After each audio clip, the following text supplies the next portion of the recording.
係咁網友嗱，呢輪啊，亞洲應該係講南亞同埋東南亞好多國家嘅政治陷入混亂嚇。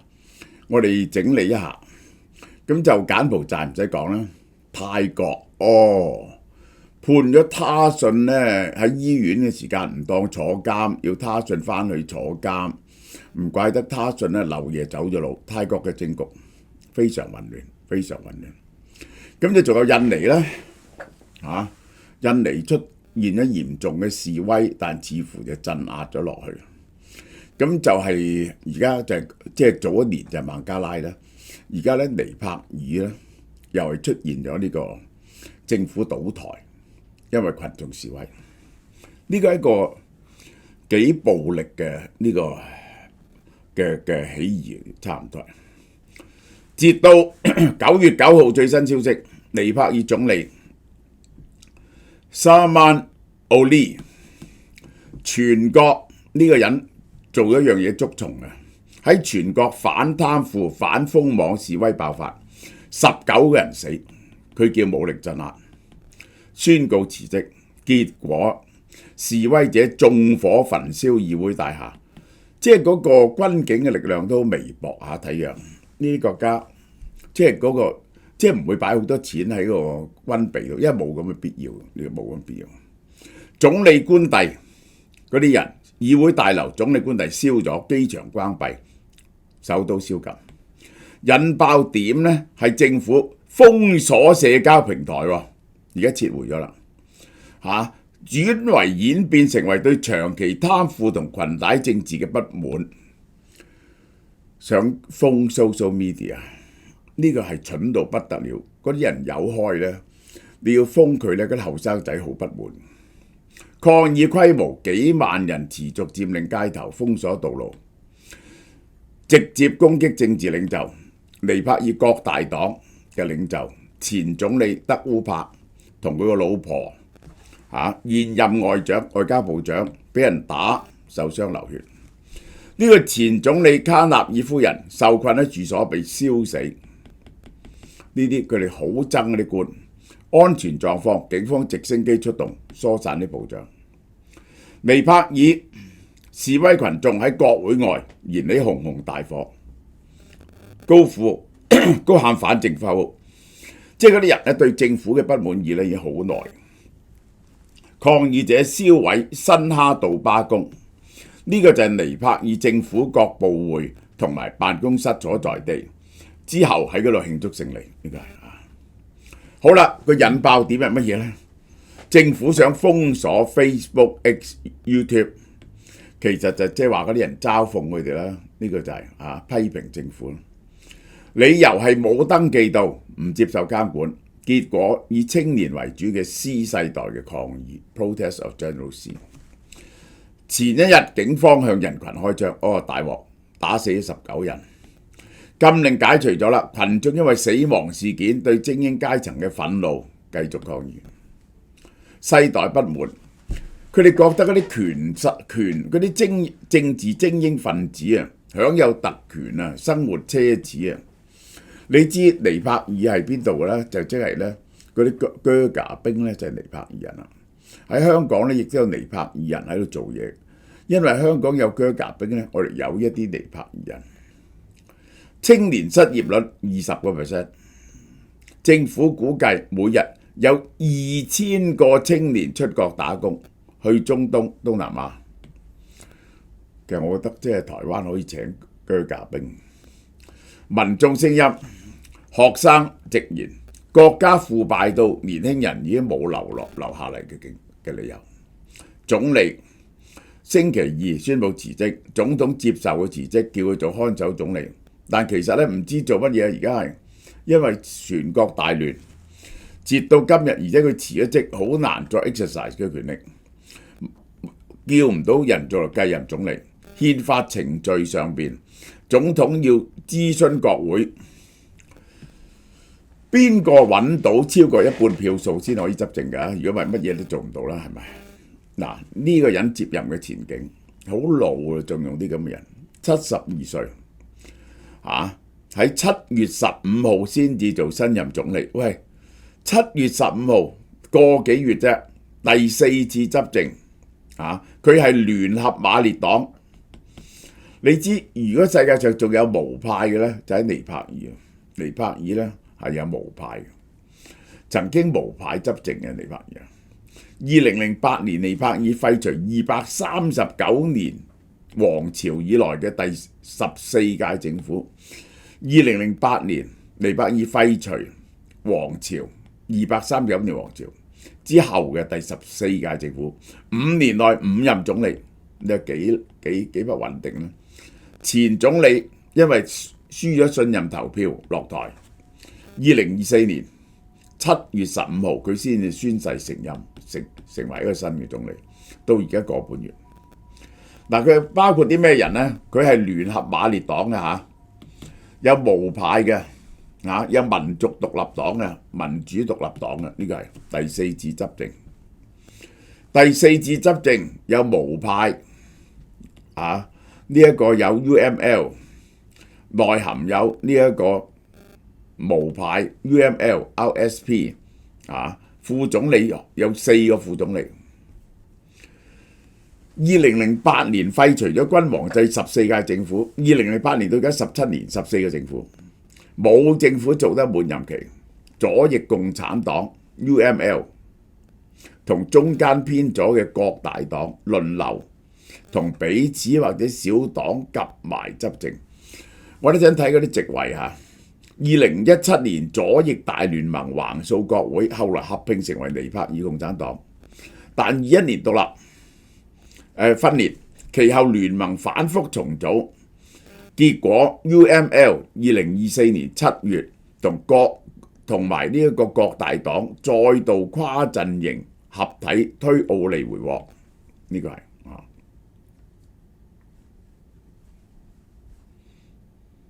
7月做一年零一個月，我搞錯咗。2022年大選席位咧，各大黨89席。你知各大黨就學印度做一年零一個月呢個人。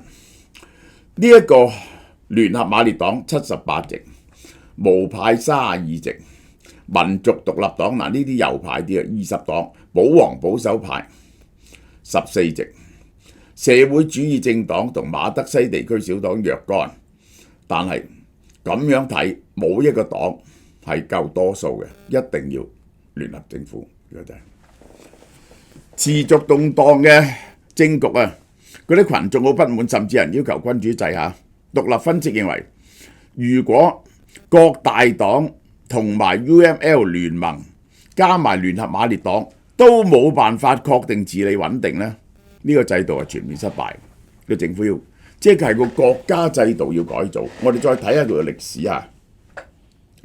尼泊爾呢，本來係由好多個國家組成嘅呢啲小國家，去到1768年到1769年呢，佢統一咗。就喺呢個時候，佢去打西藏，咁於是呢，就乾隆呢就2次派兵入去同尼泊爾打。咁尼泊爾人呢就用嗰把彎刀嘅，好犀利嘅。尼泊爾人用把彎刀，當然啦就俾呢一個福康安打敗咗。咁因此呢，就係乾隆就有入藏57條嘅，正式管理西藏。1846至1851年呢，呢個人奪咗政權，建立世襲首相制，架空咗個皇室。1923年英國承認尼泊爾獨立。1951年親民主運動結束，呢個國王恢復翻議會治理，就係推翻咗嗰個永遠嘅總理家族。1959年第一次民主選舉，1960年個國王解散議會，取締政黨。好啦，到咗1990年30年後咧，人民運動恢復多黨民主制，依然係君主立憲制。1996年、2005年咧，打咗10年內戰，係無派起義，要求結束君主制，成立共和國。2001年呢，嗰個王子殺晒自己老豆老母全家，就因為咧唔俾佢娶嗰個女人做老婆，佢咧就發咗神經。於是呢個人繼位，佢繼位之後呢，佢要奪取絕對權力解散議會。到2006年，人民運動又出嚟示威，要恢復議會，帝王嘅權力被削弱。2008年廢除君主制，變咗係 Federal Democratic Republic， 呢個係嚇。2015年新憲法聯邦制劃分咗7個省份。2002年 Hung Parliament 不穩定嘅 coalition 政府成立，因為冇人多數。2024年佢第4次出任總理，2025年抗議辭職。好啦，未來可以有3種情況出現啊！估計呢個尼泊爾嘅局勢係點呢？聯合馬列黨、加國大黨繼續揸權，呢個就係延續2024嘅模式。咁佢外向點呢？佢會同中國維持做緊嗰啲一帶一路嘅項目繼續推進，譬如對博卡拉具爭議專案更嚴格嘅商業審視，以免為選舉包袱。修補同印度嘅關係，內政取向為咗回應呢個抗議呢，撤回或重寫數位監管，唔好再管嗰啲人嘅數位直播，即係唔可以 ban Facebook 嗰啲，加速反貪法制同公務員誠信制度，否則呢個民意再係大鑊嘅。如果再係佢哋執政，唯有就係對中國維持推進。修復對印度關係，呢個係一定，呢個要加速反貪。呢個 B， 如果冇咗聯合馬列黨，由各大黨無派小黨呢，佢就會親印嘅色彩比較濃啦。各大黨，你知印度嗰個都有個叫各大黨，南非有各大黨。各大黨呢就係 National Congress 啊嘛，佢就係傾向於呢就係親印度嘅。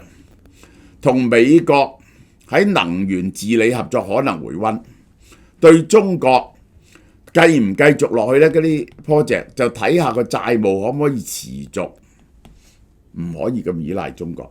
內政取向同樣要治理反貪、赤字同青年就業。再有方法提前大選，對外承諾。盡量凍結大案，維持最低限度合規，避免加劇市場風險溢價。對外唔好搞嘢，內政短期聚焦止暴重建秩序，調查槍擊致死究竟邊個要負責，並快速交付反貪同埋競爭政策嘅可視化成果。好啦，係得呢3條路啫。總理辭職後嘅觀察。代表長期治理失靈、信用崩潰，封網係情緒嘅引爆點。青年世代激進化，因為就業問題好大，不停問題跨國傳染，好似孟加拉咁。對外關係會翻去，係咪翻去同印度依賴嘅硬依賴政策呢？而由中國提供戰略替代嘅雙輪驅動邊境收斂呢？對外關係係咪翻去對印度嘅依賴呢？2024年學生示威推翻孟加拉政府，2022年示威令到斯里蘭卡領導人逃往國內。印度近日嘅示威凸顯民眾實際處境同政府感覺上嘅有不少落差。《華爾街日報》認為，雖然前進狀況不盡相同，但都係年輕族群對經濟困境嘅失望啊，而且對根深蒂固無視民意嘅領導層不滿。點解不滿咁嚴重呢？貪腐同裙帶，多年來好多大案，60公斤、100公斤黃金走私，特權階級演嘢有錢，喺 TikTok 平台反覆放大，道德憤怒先行，已經好嬲佢哋。青年經濟冇出口，呢個青年失業超過20%，結構性外出打工，一定靠外出打工，83.9萬人領國際勞工，史上新高，變咗一個出外打工之國。如果計透明度咧，尼泊爾全世界180排109嚇，嗰啲人覺得完全係裙帶資本主義喺度瞓緊覺啊！呢啲咁嘅輪流坐交椅嘅政治極不耐煩，呢個係封網就覺得自己唔夠安全。幾個動員反洗封咗 Facebook 同 X 之後 ，TikTok、Viber 照做啊！繞過快速合同，群眾自發無領袖擴散，警方一開火就觸發殉難效應。我哋睇下尼泊爾嘅 situation， 尼泊爾世界銀行嘅資料，實質 GDP 升4.5，似乎唔錯，溫和復甦。通脹4.6，食品通脹減1點幾，人工加咗2.85%嘅。低於全國通脹嘅9.06%，即係喺嗰個平均通脹9.06咧，佢係多咗2個幾%。實質薪資咧，大概加咗1.2%，即使到 Quarter 4 year to year， 即係加減2.63%咧，仍然追唔上上半年嘅平均物價。體感未有改善，即係咧中國咧就已經知道自己呢個體感咧仲未曾改善，呢個就追唔上物價，所以啲人民咧非常怨憤。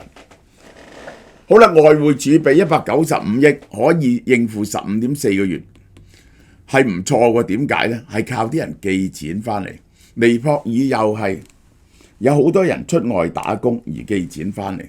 匯款創新高，117,200億尼幣，大概126億美金，好犀利，年增19%，反映嘅外出謀生變咗個打工之國。青年失業待業大於22，呢個機會不均先係重點。對外勞依賴83.9萬人一年就領證出國，對內嘅市場被抽乾，冇人做嘢，家庭靠匯款為生，內需回升，但係實質職位冇，呢個就係體感嘅通脹係有拗撬嘅，官方 CPI 低，但民間就覺得通脹高，租屋、教育、醫療、非食品服務業咧都係升得好快，進一步咧蠶食嗰個信任。點解外界成日話尼泊爾親中呢？2015年同印度鬧交，阻斷咗燃料，產生民生危機。佢而且係無牌，一向親中嘅。雖然佢地理環境係靠近印度。2016年就同中國簽署咗港口石油安排2018年中國4個海港向尼泊爾開放過境。2019年中尼鐵路。一路佢嘅貿易都係靠印度但因為嗰啲交通咧，你起碼亞山南部梗係啦，加埋佢打通，想打嚟中國，佢係受中國影響嘅。2017年簽署一帶一路合作備忘錄，2024年進一步簽署合作框架。佢嘅國際機場係借中國進出口銀行嘅錢起嘅，涉及巨額弊端，商業不可行。沉重稅務安排。2020年黨內分裂，中國派中聯部長去同佢哋講和嘅，所以中國好大影響力。人權組織多年指出嚟喺中方壓力下，收緊藏人難民同埋集會空間，體現安全協作對北京關切嘅回應。尼泊爾好聽中國話，唔準藏人喺嗰度集合，亦都唔準藏人咧喺嗰度舉行呢個政治活動。尼泊爾嘅地緣政治好敏感呢邊係中國，呢邊係印度。喺印度同中國之間，埃尼過去任內咧，推動對中國靠攏，簽署過境協議，以打破印度對貿易嘅壟斷。大家啲自由過境，希望咧同西藏嗰邊做生意，因為同印度做生意好合理。印度呢度係 population center， 但中國嗰度咧就唔係好多人。印度總理莫迪已經公開祝賀強調深化雙邊合作平衡嚟講，尼泊爾經貿咧最依賴印度，政治上各大黨被普遍稱為較為親中，呢個 UML 就比較相對靠中。尼方實際行為咧係對印、深、伊傳對中多元化嘅雙軌制對付。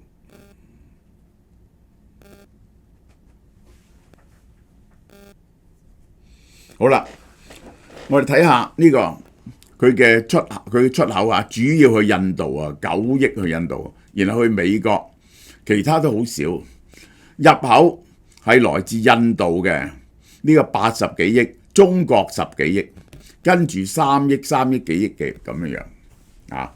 呢個就係尼泊爾嘅局勢。尼泊爾曾經一個好勇武嘅民族啊，佢哋嗰把尼泊爾彎刀咧就好犀利。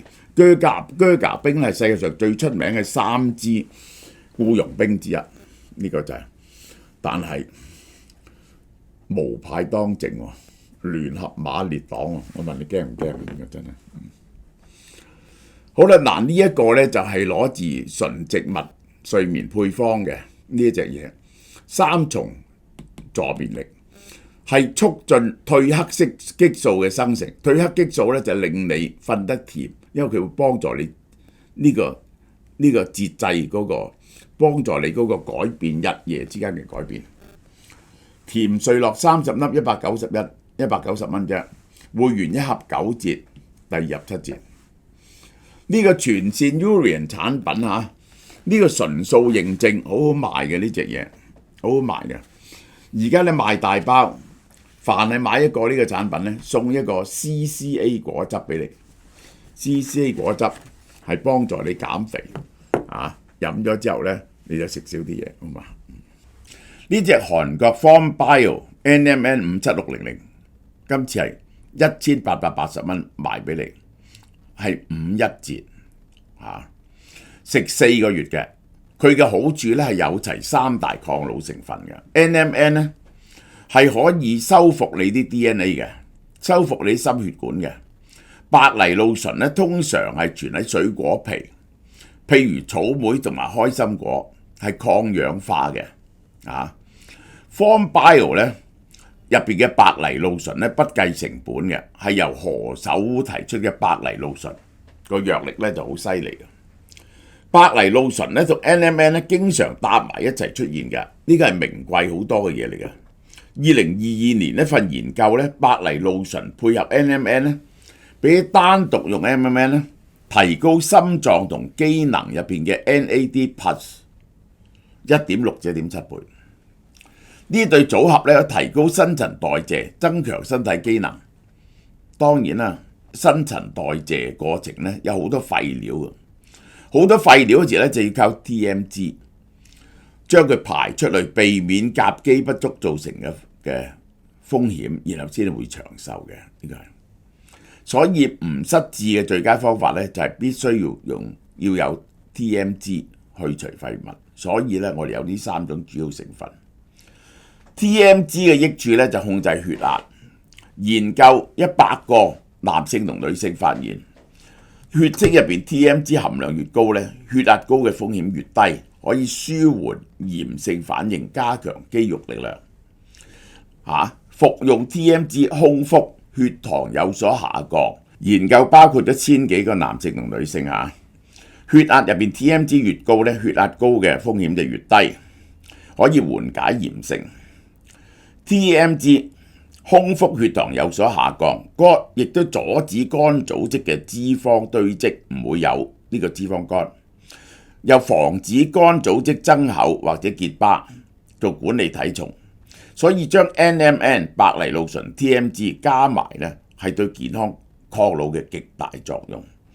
而家咧佢總共係57600啊，係有120粒嘅，每粒入邊咧嗰個NMN 咧係400 mg， 係最大劑量嘅。呢個係51折，食4個月，1880蚊。喺月底前買啦，賣埋呢手貨咧，就係要到年尾先至有。